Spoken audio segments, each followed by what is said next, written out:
ചക്കപ്പഴം കൊണ്ടുള്ള ഈ പലഹാരം ഉണ്ടാക്കി നോക്കണം. ടേസ്റ്റിയാണ്, ഈസിയാണ്.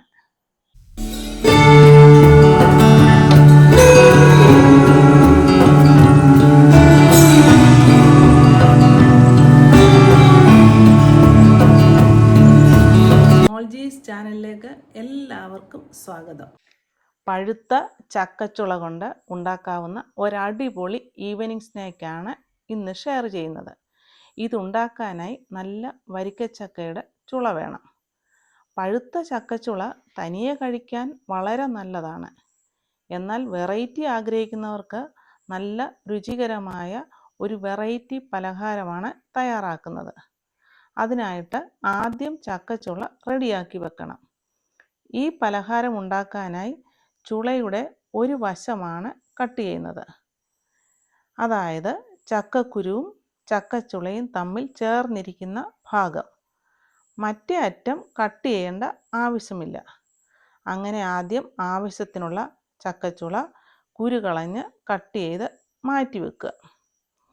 അടുത്തതായിട്ട് ഒരു ഫില്ലിങ് തയ്യാറാക്കണം. ഒരു പാനിൽ 1 ടീസ്പൂണ് നെയ്യ് ഒഴിക്കുക. അതിലേക്ക് കുറച്ച് കാഷ്യൂ നട്ട്സ് പൊടിച്ച് ചേർക്കുക. കാഷ്യൂ നട്ട്സ് പൊടിക്കുന്നതിന് പകരം ചെറുതായി കട്ട് ചെയ്ത് ചേർത്താലും മതി. ഫില്ലിങ്ങിലേക്ക് നിങ്ങൾക്ക് താല്പര്യമുള്ള സാധനങ്ങൾ നിങ്ങൾക്ക് ചേർക്കാവുന്നതാണ്. ഇതൊന്ന് ചെറുതായിട്ട് റോസ്റ്റായി വരുമ്പോൾ ഇതിലേക്ക് കുറച്ച് റേസിൻസ് ആഡ് ചെയ്യുക. റേസിൻസ് പകരം ഈന്തപ്പഴവും ആഡ് ചെയ്യുക. അതും ഒന്ന് റോസ്റ്റായി വരുമ്പോൾ 1 കപ്പ് തേങ്ങ ചിരകിയതിട്ട് നന്നായി ഇളക്കുക.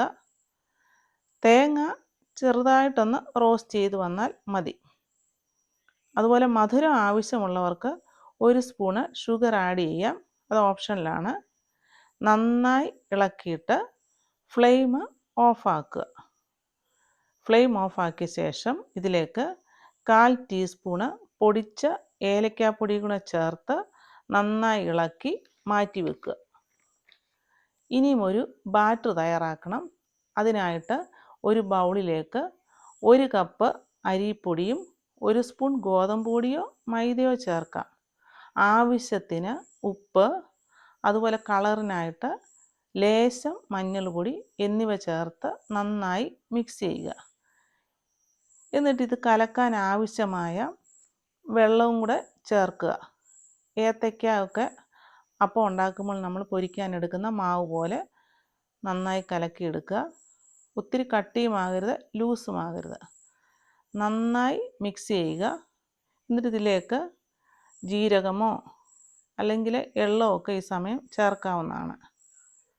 ഈ ബാറ്ററിലേക്ക് ഞാൻ കുറച്ച് ഗ്രേറ്റ് ചെയ്ത ക്യാരറ്റ് ചേർക്കുന്നുണ്ട്. അത് ഓപ്ഷനിലാണ്. വെറുതെ ഒരു ഭംഗിക്കും ഗുണത്തിനും വേണ്ടിയാണ്. ഇളക്കി മാറ്റി വെച്ചിട്ട് ഫ്രൈ ചെയ്യാനുള്ള ഓയിൽ ചൂടാക്കാൻ വെക്കുക. ഈ സമയം ചക്കച്ചുളയിൽ നമ്മൾ തയ്യാറാക്കി വെച്ചിരിക്കുന്ന തേങ്ങാക്കൂട്ട് ഫില്ല് ചെയ്യുക. എന്നിട്ട് അതൊരു പാത്രത്തിലേക്ക് മാറ്റി വെക്കുക. അതിനുശേഷം ഗ്രേറ്റ് ചെയ്ത ബാക്കി ക്യാരറ്റ് കൊണ്ട് ഈ വീഡിയോയിൽ കാണിച്ചിരിക്കുന്നത് പോലെ ഫില്ല് ചെയ്യുക. ഇതും ഒരു ഭംഗിക്കും ഗുണത്തിനും രുചിക്കും വേണ്ടിയാണ്. അതിനുശേഷം ഫില്ല് ചെയ്ത ഓരോ ചക്കച്ചുളകളും ശ്രദ്ധയോടെ മാവിൽ മുക്കി ചൂടായ എണ്ണയിൽ പൊരിച്ചെടുക്കണം.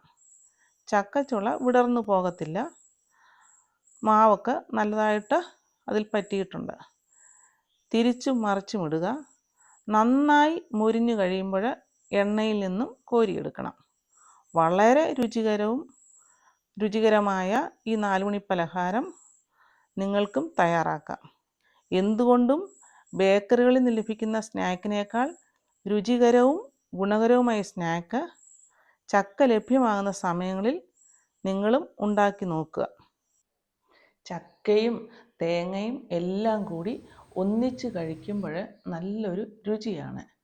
ചക്ക കൊണ്ടുള്ള വിവിധ റെസിപ്പികൾ മോൾജീസ് ചാനലിൽ അപ്ലോഡ് ചെയ്തിട്ടുണ്ട്.